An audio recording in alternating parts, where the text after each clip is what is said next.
Welcome to my home lab. This video is my favorite because this experiment was 100% successful. This experiment is demonstration that fire burns with the help of oxygen. For this experiment, I first filled a flask with normal air. Then placed it upside down on top of the candle. I noted the time till the candle fire extinguishes. Secondly, I prepared oxygen gas and filled it in the flask and repeated same thing.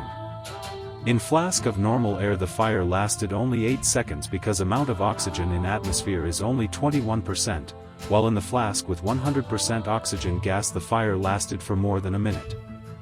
Thus more the oxygen the more time fire will burn. And less oxygen means the life will end soon because it is same gas that helps burn glucose and give us energy to live. Subscribe for more excited science experiments.